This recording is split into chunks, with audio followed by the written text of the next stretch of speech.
So weeks 6 through 10, can't believe we're still pregnant. I mean, it's something that I've been wanting for a really long time, and I kind of had settled on the fact that like maybe I wasn't ever able to get pregnant, and so I convinced myself that I would be okay never becoming a mom. And oh, that just like makes me so emotional because I had convinced myself that that would be okay, but I knew deep down in my heart that more than anything, I have been wanting to be a mom, and I'm so excited it gets to happen for me. But anyway, weeks 6 through 10. It's funny because looking back on my first video, I noticed, my increased sense of smell, which is still way up there, and I thought I had nausea then in the 4 to 6 weeks. Oh no. Yeah, it went from like 0 to 60, major nausea, major morning sickness all day. For whatever reason, it seems to be that Tuesdays are my worst days. Like I can't get out of bed. I'm so nauseous that if I even change levels at all, it makes me sick. So let me just share with you a few things that have helped me so far with helping with the nausea.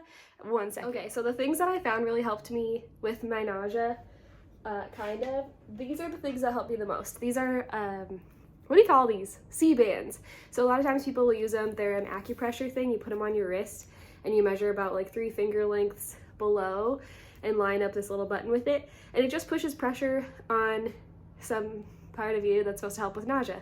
I found that these helped a lot. I wore them on both wrists for like that whole time. And I really noticed as soon as I took it off, I was nauseous again. I got these Preggy Pops and used almost all of them, or like halfway through, And then I also had, I think it was called Upspring. They were like a ginger, not a ginger chew, but like they were ginger or something earlier. That really helped too. And then a morning sickness tea. You guys, I've tried so many things. Ginger ale. I tried crackers with cheese. Kind of seemed to be like the thing that if I ate that as soon as I woke up, then I would feel good for a little while. So that's something that I really kind of based everything on. And then of course I tried Unisom and B6.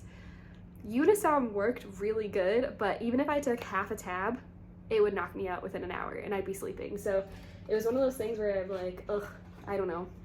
I had asked for Zofran from my primary doctor and she didn't feel comfortable prescribing it to me. So then once I finally saw my OB, she wanted me to try a stronger combination of the Unisom B6 combo, and I just feel like it didn't really help. So fast forward a little bit, finally by week 11, I actually got Zofran, and that's the only thing that has worked completely for me.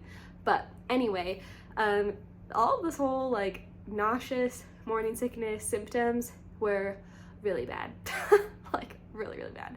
And so now being on the other side of that, thank goodness, I feel like I'm like alive again. But I will say it really made me depressed, and that's why I haven't really been posting on here for a while, because I just haven't felt totally mentally myself anymore.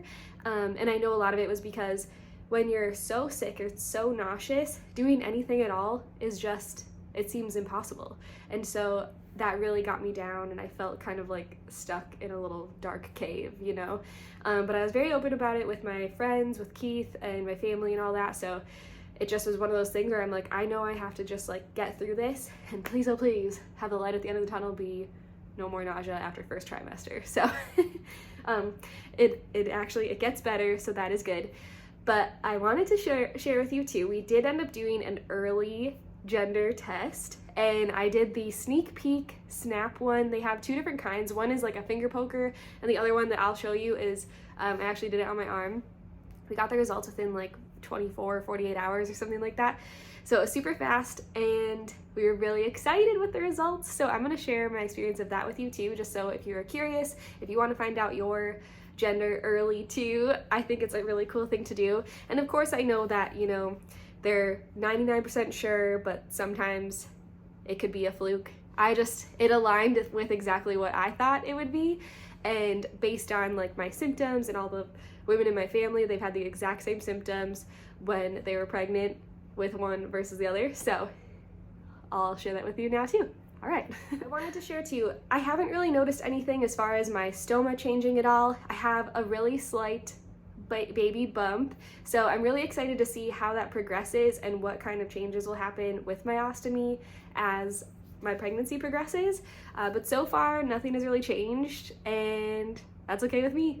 Also, let's talk cravings. So, of course, I've always craved cheese. That's kind of like my normal go-to, but something that's different about my cravings is that I'm really leaning towards sweet, and it's everything from like fruit to cookies and ice cream.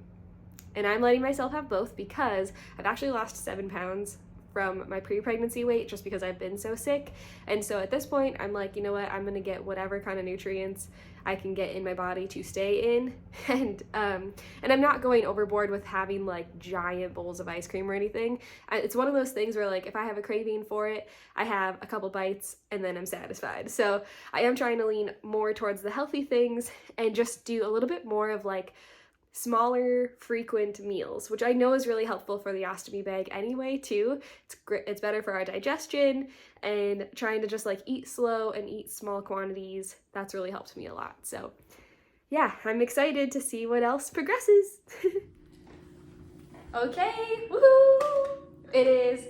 We're about 9.5 weeks along. We'll be 10 weeks on Sunday, so we're doing an early gender reveal test, SNAP one. So as you can see, they have like the little like finger pokey one, but I was told get this one because it's a little bit more accurate. Now this is like pre-wrapped and everything, and it said males cannot touch it at all on the inside, so he can't touch it. So I will have to poke myself, but that'll be fine. So let's make sure you have everything you need. How many directions are there? Jesus. Oh gosh. All right, so okay, place the warming pack on the selected spot for 4 minutes. Oh. You can press pause or stop on that. Okay, prep pad. Wipe the selected spot on your arm and then air dry for 30 seconds. This is a lot of waiting. Yeah, or you have to wait. Yeah. You gotta be patient, you're gonna wait 9 months. I know, right? Okay. Ew, this is gonna be gross. So you gotta stick it on there for how long? I have to actually push the button. Oh. See this? I can't push You can't push the button, no. It says, okay, so grip the sides firmly with your hand. Make sure not to break the seal with your skin. Firmly press the blue plunger straight in with 2 or 3 fingers, using as much force as necessary until you hear a click and the blue plunger is flush to the device casing. Once you hear the click, release the blue plunger immediately and remove your hand from the device. Set your timer for 4 minutes. If blood flow does not start by 1 minute, repeat steps 1 through 4 as many times as necessary. What now? So I'm pushing this. My heart is racing. So literally I have to push this blue plunger in until it clicks.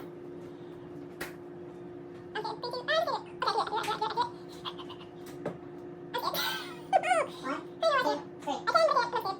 So it'll be over a little bit. People guys don't understand. Once they just did it for me. Stuck in really cold water. Okay, oh my god, I just threw it down. It does firmly, like I'm scared to just do it. Okay. Can you like properly let me know how to do a quick?